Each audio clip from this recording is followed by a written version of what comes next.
കുറ്റപത്രം വൈകിയാലും ഉണ്ണികൃഷ്ണൻ പോറ്റി ജയിൽ മോചിതനാകുന്നത് തടയാൻ നിർണായക നീക്കവുമായി അന്വേഷണ സംഘം. സാമ്പത്തിക തട്ടിപ്പ് പരാതികളിൽ കേസെടുത്ത് പോറ്റിയുടെ അറസ്റ്റ് രേഖപ്പെടുത്താനാണ് തീരുമാനം. നിലവിലെ സാഹചര്യത്തിൽ ഫെബ്രുവരിയിലും കുറ്റപത്രം നൽകാനാകില്ലെന്നാണ് SITയുടെ വിലയിരുത്തൽ. ഫെബ്രുവരി 1 കട്ടിളപ്പാളി കേസിൽ 90 ദിവസം തികയുന്നതോടെ ഉണ്ണികൃഷ്ണൻ പോറ്റിക്ക് ജയിൽ മോചിതനാകാനുള്ള വഴി തുറന്നു കിട്ടും. എന്നാൽ പോറ്റി പുറത്തിറങ്ങുന്നത് തടയാൻ സാമ്പത്തിക തട്ടിപ്പ് പരാതികളിൽ പുതിയ കേസുകൾ രജിസ്റ്റർ ചെയ്യാനാണ് പോലീസ് തീരുമാനം. റിയൽ എസ്റ്റേറ്റ്, ചെക്ക് തട്ടിപ്പ് പരാതികളിലാണ് കേസെടുക്കുക.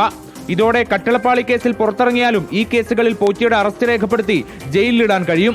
അതേസമയം 2025 ദ്വാരപാലക പാളികൾ സ്വർണം പൂശാൻ കൊണ്ടുപോയതിൽ ദേവസ്വം ബോർഡ് മുൻ പ്രസിഡന്റ് PS പ്രശാന്തിനെയും ദേവസ്വം ബോർഡ് മുൻ അംഗം അജികുമാറിനെയും വിളിച്ചുവരുത്തി SIT മൊഴിയെടുത്തു.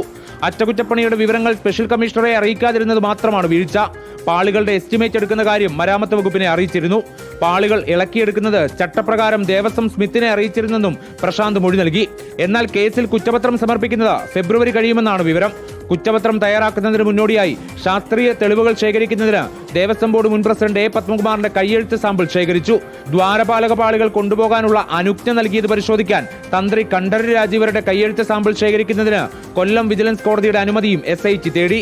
ഇതിനിടെ പത്മകുമാറിന്റെ റിമാൻഡ് കാലാവധി വിജിലൻസ് കോടതി 14 ദിവസത്തേക്ക് കൂടി നീട്ടി.